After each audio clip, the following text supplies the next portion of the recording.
finale bi ñu ngi ko xayma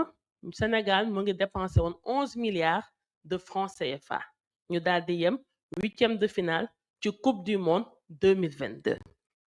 Édition bii nii mujj 2023 avant bi ca Côte d'Ivoire te ngeen xamante ne suñu équipe bi daanaka mu ngi toog ca premier tour ba ci huitième de finale bi foofu itamit këyit yi ma fekk man yi ma donn mu ngi attesté ne que dépensé nañu 7 milliards de francs CFA ñu ngi yem huitième de finale ñun ak suñu budget de 5 milliards 125 millions de francs CFA ñun moom lañu cheminé ca tàmbali ba ca final ba loolu noonu madame le ministre dama ko bëggoon rappeler avant may dugg dans le vif du sujet. Préparation bi nag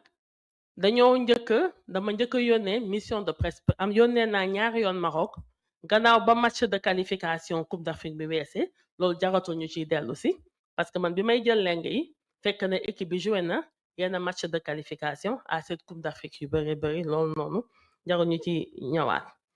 bu ñuy waajal nag kan bi mu am ñaari mission de prospection yoo xamante ne man yónnee naa ko foofu noonu ca Maroc. Première mission bi amoon samay collaborateur ñaari collaborateur dugaloon naa ci itamit le conseiller technique du premier ministre en charge des sports ci biir mission boobu noonu ak waa finance la direction générale du budget seen benn élément foofu noonu ak tamit benn représentant fédération sénégalaise de football muy monsieur Amadou Kane ñoom ñoo effectué ji woon première mission bi ak samay collaborateur foofu noonu ca Maroc ñu ànd si itamit ak waa ambassade bi suñu représentation diplomatique bi foofu ndaxte nag dëkk nag boo fa demee nga war fa taxaw war a jongante yaakaar naa ne que représentation diplomatique ba fa nekk ñoom ñoo nekk les personnes les mieux indiquées te ñoom ñoo la gën a mën a xam dëkk ba pour wax la fan moo baax nan la naka la. Première mission boobu noonu ba ñu demee déjà CAF mooy tànnal toujours sa équipe hôtel ba muy loger fa tabafakàlla macha allah hôtel bu ñu tànnaloon suñu gaynde yi nekkoon foofu ca Tanger te ñu naan ko Fairmont bokk ci hôtel yi nga xamante ne fa tabafakàlla yu mucc ayib la yéen ñi fi taxaw tey ji ni ñenn ñi yéen a ngi woon ci coupe d'Afrique bi xëy na yow loolu jot ngeen cee teg seeni gët. CAF nag daal di jëloon en charge 33 chambres ci 33 chambres yooyu amoon na ñaari suite benn suite bi pour le coach évidemment beneen bi pour le président de la fédération sénégalaise de football. ñun nag ñu ne ci première mission boobu gannaaw ñun suñu équipe bi wax dëgg neex yàlla ñun dañ cee bëgg ay performance ndaxte nag moom coach bi ci contrat wam bi ba ma koy approuvé man mii jëwrin bi dama ko sasoon ne ko coupe d'Afrique bi da ngay dem pour gagner ko demoo rek pour àgg final mais da ngay gagner coupe bi parce que Sénégal namul àgg final. ci la ñu ne nag nit ki nag boo ko laajee ay performance da nga koy mettre itamit dans les conditions ci la ñu décidé ne que te ak ndigal yi ma jot itamit ci président de la république ak le chef du gouvernement premier ministre ñu ne na nga fexe ba équipe bi nekk dans d'excellentes conditions ba nga xamante ne dinañu nekk dans des conditions de performance ci la ñu ne gannaaw CAF jël ñu nañu en charge 33 chambres yooyu noonu ñun nañ ci dolli ba mën a fexe chaque joueur mën a nekk moom kese ci néegam loolu moo indi état du Sénégal daal di jëlaat 27 chambres yokk ko ci 33 chambres yooyu noonu mu nekk un bloc lu tax 27 chambres yi parce que ci biir hôtel boobu noonu dañoo bëggoon isoler ñun suñu équipe bi ba loin de toute perturbation et loin de tout acte de parasitage ndaxte les conditions de performance pour les techniciens du sport xam nañ que dal mu laaj dafa bëri te élément bu mu njëkk a laaj mooy la tranquillité d'abord sportif de haut niveau bi foog mu nekk ci benn cadre bi nga xamante ne xelam dafay dal dara du ko perturber et puis loin des regards extérieurs et à l'abri aussi vraiment de toute personne yi nga xamante ne ay ondes négatives la ñuy àndal mën a semer foofu la zizanie perturbée ci la ñu jëlee ne ndoonte sax xëy na néegi dina ëpp mais pour sécuriser suñu équipe nañu jël ñun ce bloc de 60 chambres amoon na ay suites ci biir ak des chambres individuelles comme ça daf lay leer na que équipe bu Sénégal kese ñoom ñoo fay nekk te dinañu am droit ne dogal ne ñi ñoo fay dugg ñi duñ fa dugg loolu moo indi état du Sénégal daal di jëlaat en charge 27 chambres yooyu noonu te amoon tamit ñeenti suite yi tamit ci biir indi chaque joueur ñu daal di koy mettre ci néegam ak tamit tous les membres aussi de l'encadrement technique tous les membres de l'encadrement médical itamit ku ci nekk itamit amoon nga sa néeg samay collaborateurs yi nga xamante ne itam ñoom ñoo àndoon nag équipe bi tollu woon ci ñeent ak yenn fédéraux yi pas ñëpp itamit le président de la fédération ak def naa ka topp ca ñoom ñoo logé woon foofu noonu ca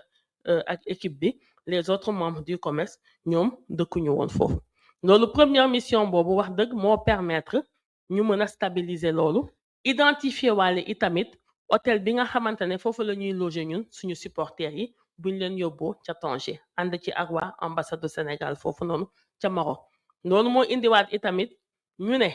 gannaaw nag wax dëgg ñun ñëpp même drapeau bi la ñuy défendre ci la ñu réunion ak waa 12e gaynde waa Alekaza waa Lébu gi ne leen nag ren nag ànd par force la te benn dëkkuwaay lay doon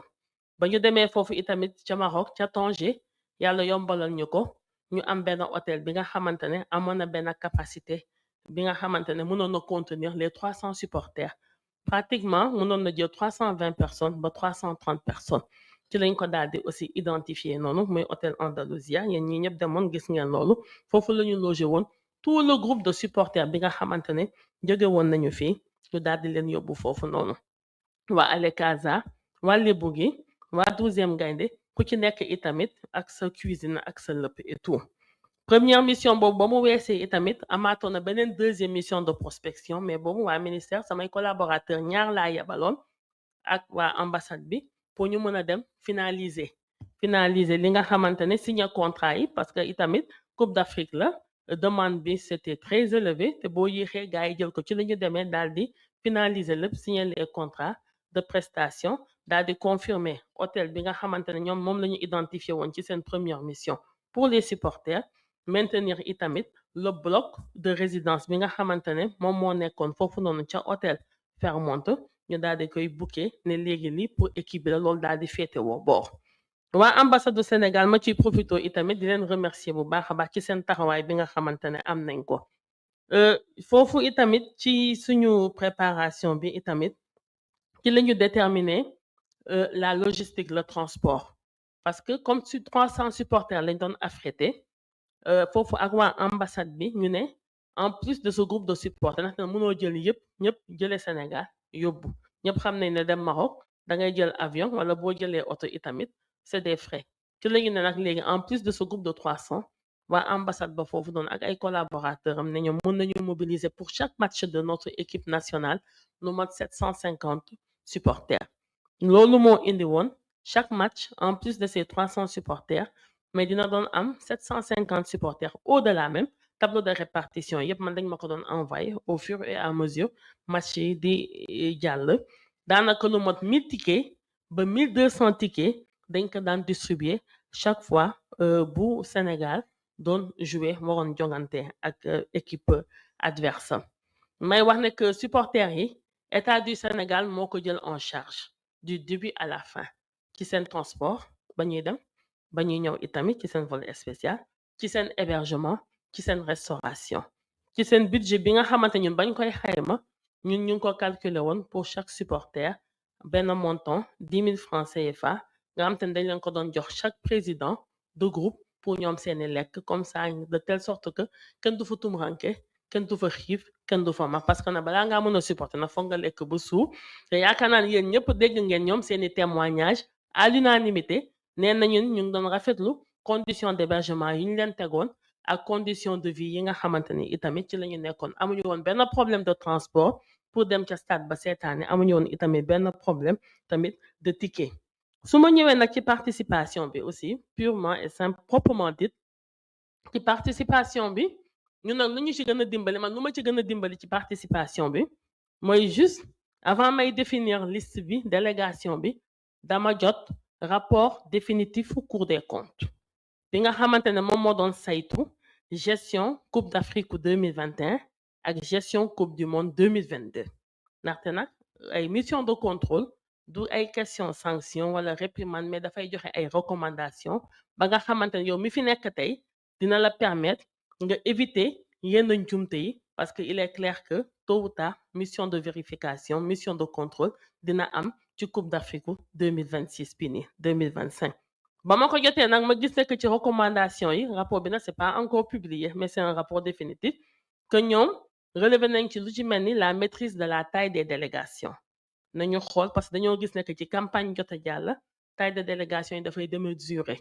te xëy na ñu ngi fay dugal amuñu fa benn njëriñ bu ñu demee itamit kenn xamul ban rôle exact lañ fay daal di jouer man nag ci loolu laa daal di sukkandiku daal di xool ci délégation officielle bi nga xamante ne man maa ko fixé par décision à part le coach son adjoint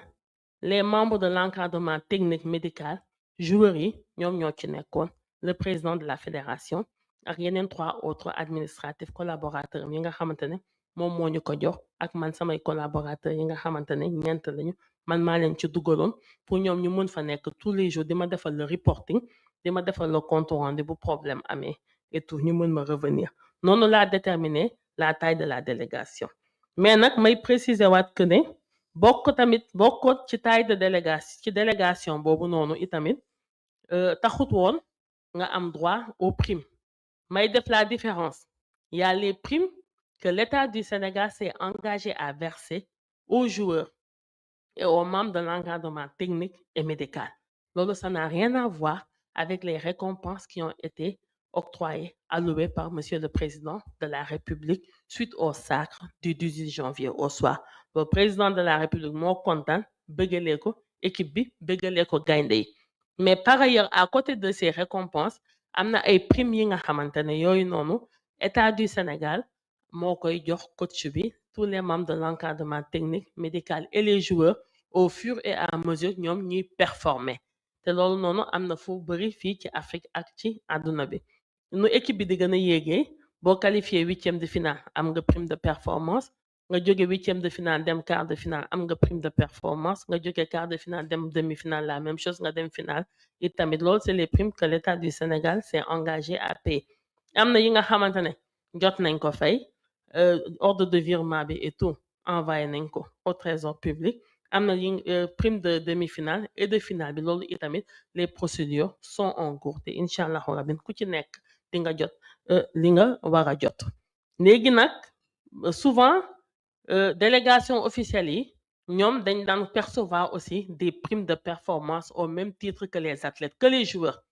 man nag ci rapport Cour des comptes bi toujours bu ma ci sukkandikoo ma ne lii c'est à bannir man duma ko def ndaxte effectivement Cour des comptes dafa joxe comme recommandation bu dee fonctionnaire bi moom buy déplacé wu am na ay ordre de mission wam c'est bien encadré par la réglementation donc kenn xamut ci lan la ñu war a mën a sukkandiku pour fonctionnaire boobu noonu ñu koy jox des primes au même titre que les joueurs prime de performance bu équipe bi demee quart de finale yow fonctionnaire bi am nga kii wala kii même bu fekkente ne fonctionnaire bi itamit dafa nekk itamit di liggéey tëddu fa du nelaw mais mu ngi liggéey man ma génne bépp fonctionnaire ne la jël beneen décision à côté de cette décision bi nga xamante ne ci lay arrêter la liste de la délégation officielle ne jël beneen décision ne nag ñii ñoo am droit am les primes qui doivent être versées par l'État du président fédération du benn administratif fédération te du benn fonctionnaire itamit loolu c'est pour l'encadrement technique l'encadrement médical et ainsi que les joueurs bu ngeen ci gisee peut-être xëy na benn fédéral xam ne que peut-être kooku dafa am benn poste technique am na benn rôle technique bu muy jouer dans l'équipe mais du nekk en qualité d'administratif de la fédération moom moo ko jox droit à ces primes mais c'est surtout lié au rôle technique bi nga xamante ne moom daf koy daal di jouer ci biir équipe bi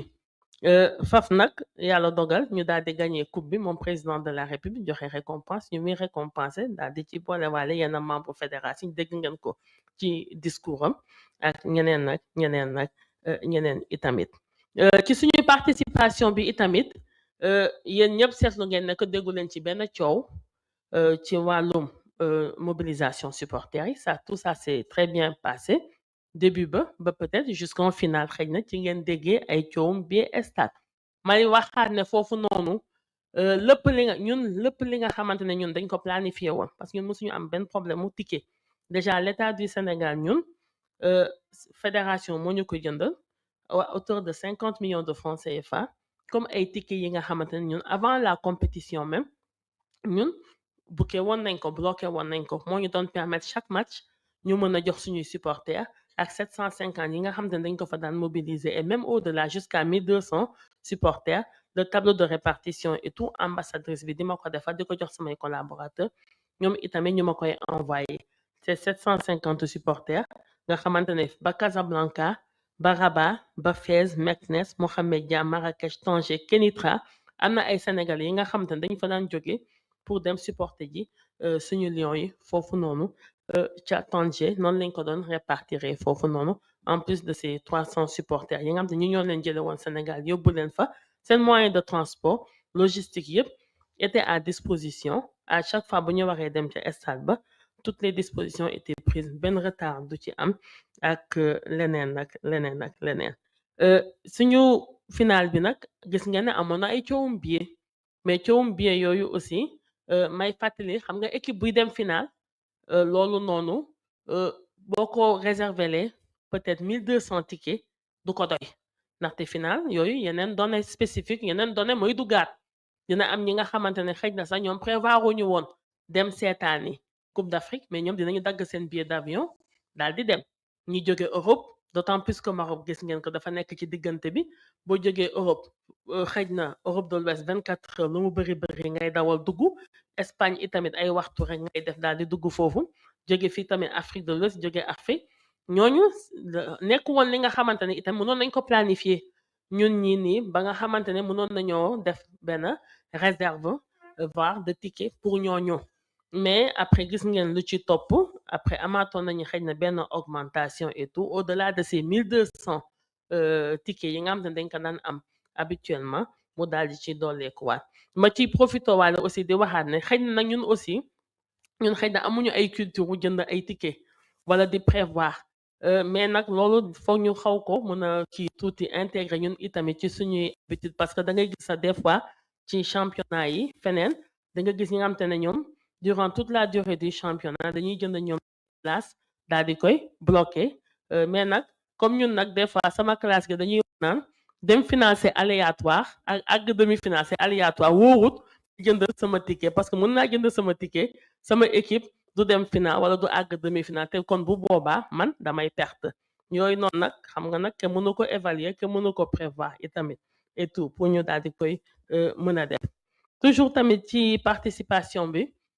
ñu ràññee que vraiment que groupe de supporters yi ils ont vécu en parfaite harmonie et en parfaite cohésion àndandoo booloo macha allah xëy na loolu te itamit yokk na ay performance itamit ci suñu équipe bi ma ci dolliwaat ne itamit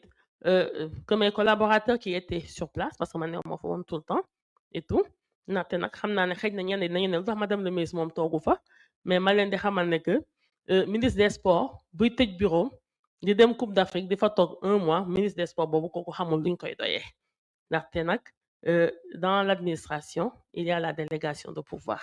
et puis aussi il faut apprendre aussi à se démultiplier d'autant plus que suñu secteur yi képp koo xamante ne jox nañ la ci dara lépp urgent dara mënut a xaar et puis lépp jàmpandoor nga wax ci indi ay réponses wax ko faj ci saa si loolu moo tax samay collaborateurs yi fa newoon fa tabafakal macha allah ñoom joué nañu seen rôle pleinement et ñu ngi ma doon defar tamit compte rendu bu laajee itamit ñu def benn conférence call en ligne dañ ko daan daal di def au quotidien pour remonter les informations xool les difficultés lu ñu mën a joyanti ci saa si ñu daal di koy joyanti au niveau des supporters itamit amoon na fa benn comité technique aussi bu ma fa tegoon composé d'agents du ministère ñoom aussi ñu ngi fi woon foofu ñu nga woon foofu avec les supporters à leur chevet pour l'organisation aussi et la coordination itamit lors des matchs ñu ñëw nag ba ci final bi yàlla dogal am nañu suñu coupe mu daal di neex lool di ci félicité waat bu baax a baax le coach Pape Thiaw et l'ensemble des joueurs di ko feddaliwaat itamit suñu reconnaissance man surtout man en tant que ministre en charge des sports di ko rassuré waat ne ko maa ngi ci wetam maa ngi ci kanamam maa ngi ci ginnaawam maa ngi ci càmmoñam maa ngi ci ndeyjooram avec tous les membres tous les joueurs de l'équipe nationale de football coow bu ci am nag aussi gis ngeen ko mais loolu suñu nguur gi ci wàllum supporter yi nga xamante ne ñoom ñu ngi foofu noonu des foofu état baa ngi ci et puis comme c'est une question aussi très sensible loolu noonu mënuñ ci développer ma leen di inviter itamit yéen waa presse bi itamit ñu ciy communiquer aussi avec beaucoup de tact ndaxte tamit justice étrangère wu jàmbur kooku mënoo ko tordre la main kooku mënoo wañ loxoom am na ay canaux yi nga xamante ne fa nga war a mën a jaar ba mën a am li nga bëgg mais de toute façon le gouvernement sénégalais du sànni ay doomam musu leen sànni te du musa sànni ay doomam li nga xamante ne moo ci wax le gouvernement est là-dessus par le biais du ministère des Affaires étrangères ànd ci ak la représentation diplomatique bi nga xamante ne moom moo nekk foofu noonu ca Maroc te am nañu yaakaar ne que xëj na yal nañu ko yàlla defal ci diir bu gàtt ñooñu dinañ leen daal di relaxer. Madame le ministre, bon, je sais pas si j'ai été exhaustive ou pas. Voilà pour l'instant les quelques éléments que je voulais fournir à l'endroit du public yu ma bëggoon sédd ak public pour wax leen ñun fu ñu aw ba yegsi ba fii di waxaat ne que dispositif bii nii ñu mettre en place États-Unis nag coupe du monde ba ñu jëm moo gën a sori te aussi c'est pas les mêmes donnes déjà gis ngeen sax ne ci côté peut-être ni nga koy waxeeti am visa yi foofu dafa xaw a jafe jafe na bu baax a baax xëj na supporters yi ngay mën a yóbbu ca Maroc loolu doo ko mën a yóbbu xëj na ca Amérique mais ñun commencé nañu réunion ak suñu représentation diplomatique ak waa Canada ak waa États-Unis pour xool la meilleure formule bi nga xamante ne moom mooy gën ñu daal di koy adopté teg ko suñu équipe bi nag standing bi nga xamante ne foofu lañ leen teg standing boobu moom du mus a wàcc bu yokkuwul du mus a wàcc ni ko defee woon ci Coupe d'Afrique bi noonu lañ koy fexewaatee aussi jéem ko reconduiraat pour la Coupe du monde incha allah fee ca New Jersey bu boobaa le coach tous les joueurs les membres de l'encadrement technique les membres de l'encadrement médical yi tamit maintenant s'agissant des supporters di leen fàttali aussi que Canada États-Unis il y a de très fortes communautés aussi de Sénégalais comme ni ñu ko defee woon ca Maroc defoon une mobilisation sur place c'est ce même dispositif aussi qui sera reconduit là-bas aux États-Unis ou au Canada xool foofu les supporters les communautés sénégalaises et africaines yi nga xam te ñoom ñu ngi dund foofu aussi xool nu ñu leen mobiliser waatee autour de l'équipe nationale de football bu fekkente ne nag aussi ñoom may nañ ñu ko ñi nga xam te ñoom ñoo ñu war a dalal dinañ bu dee mën nañu jële fii ay supporters ñu daal di jël itamit daal di yóbbu complété leen ak foofu noonu ñi nga xamante ne ñoom lañ fay daal di fekk asalaamaaleykum wa rahmatulah taala baraka jërë ngeen jëf di déglu leen xaar di déglu seen question merci beaucoup.